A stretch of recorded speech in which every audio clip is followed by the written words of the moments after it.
churruscos, como estades?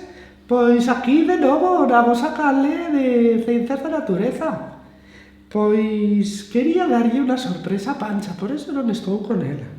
Xa que como sempre me está a axudar moito, queríalle eu dar por feito o do aparato escritor, que é o que nos toca agora. Si vos parece, comezamos. Empezamos dicindo o que é o aparato excretor. O aparato excretor encárgase de limpar o noso corpo por dentro. É dicir, bota todo o material de refugallo ao exterior. Esta función realízase fundamentalmente no aparato urinario. O aparato urinario está composto polos riles, uréteres, vexiga e uretra. Os riles son dous órganos con forma de fava, situados un pouco máis enriba da cintura e un a cada lado do corpo. É dun tamaño aproximado dun puño. Encárganse de filtrar o sangue e van extraendo auga e materiais de refugallo que o noso corpo non necesita, formando o que chamamos os ouriños. Despois, estes ouriños van polos uréteres, un para cada ril, ata a vexiga. Na vexiga se almacenan os ouriños ata que se produce a micción.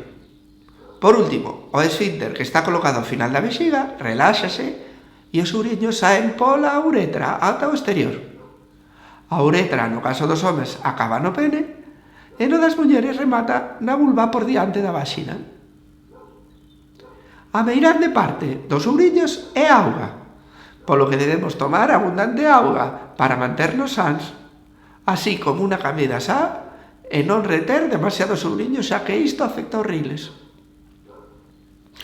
Unha curiosidade. Bueno, máis que unha curiosidade, máis ben un complemento. Decir que non solamente se produce o aparato excretor no urinario, sino que tamén está a pel. Pola pel tamén facemos a excreción. Sí. Botamos sustancias que xa non necesitamos. Por iso, cando chupamos o suor, sábenos salgadiño, porque son sales minerales que o corpo non necesita. Así que lembrade outro motivo máis para beber auga, para repoñer eses líquidos que o noso corpo vai botando fora.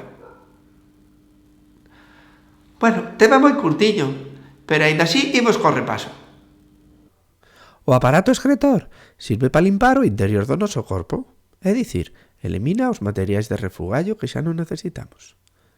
Está composto principalmente polo aparato urinario, que teñen os riles onde se produce esa filtración do sangue, extraendo auga e material de refugallo, vai polos uréteres, almacénase na vexiga e, por último, xa é pola uretra cara fora. Hai que lembrar que hai que beber para repoñer líquidos e a excreción tamén se produce na pel. Bueno, e ata aquí o vídeo sobre o aparato excretor. Espero que vos gustara. Se foi así, xa sabedes, dadelle a gústame, vale? Veña, ata a próxima, churruscos!